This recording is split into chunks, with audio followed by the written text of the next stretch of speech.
Hi, Kat. Ron, namamayagpag ang pamilya ni dating Pangulong Rodrigo Duterte dito sa Davao City ang kanilang baluarte ngayong taon, ngayong halalan. Patuloy nilang hawak ang halos lahat, kung hindi ang lahat ng key places dito sa Davao City. Ayon sa tala ng Davao City Board of Canvassers, nakalalabas lamang ngayon nanalo si dating Pangulong Rodrigo Duterte bilang alkalde ng Davao City via a landslide victory.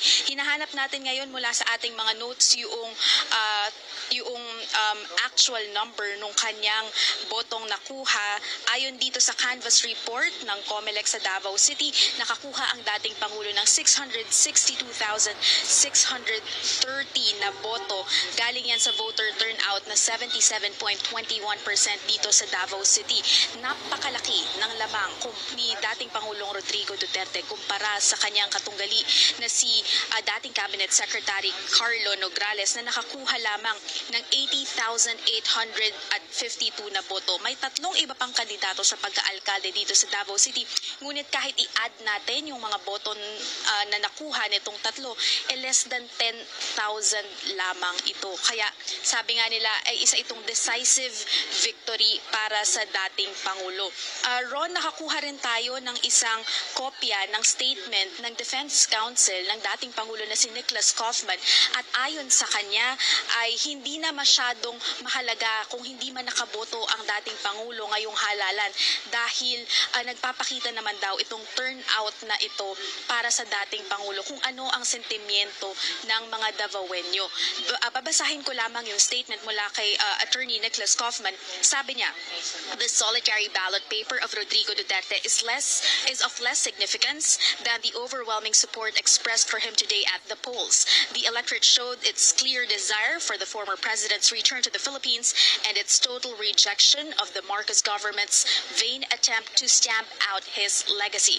Samantala, Ron, bukod sa mayoralty race, patuloy rin hawak ng mga Duterte ang vice mayoralty post dito sa Davao City. Isa itong napakahalagang pwesto dahil wala nga ang dating Pangulo dito sa Davao City. Inaasahan na ang vice mayor na mananalo ang siyang magiging officer in charge nitong lungsod.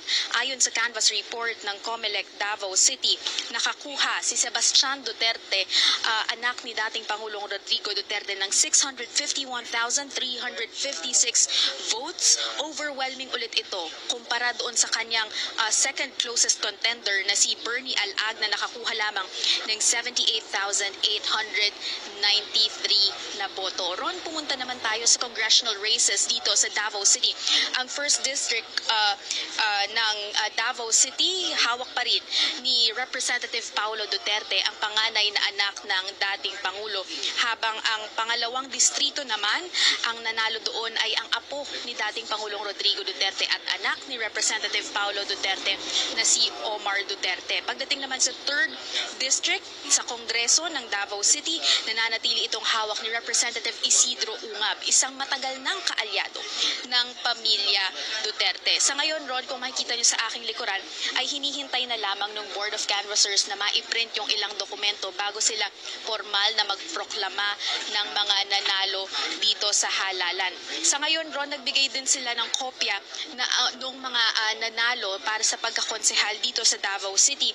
Ngunit sa kasamaang palad, hindi ito by rank na ibinigay kung hindi alphabetical order. At so far, ang nakikita nating may pinakamataas na boto sa pagkakonsehal sa unang distrito ay ang apo ni dating Pangulong Rodrigo Duterte na si Rodrigo Duterte II, na mas kilala dito sa Davao City bilang si Rigo Duterte. Si Rigo Duterte, ayon dito sa tala, ay nakakuha ng 192,324 votes. Mas mataas pa yan doon sa botong nakuha ni incumbent vice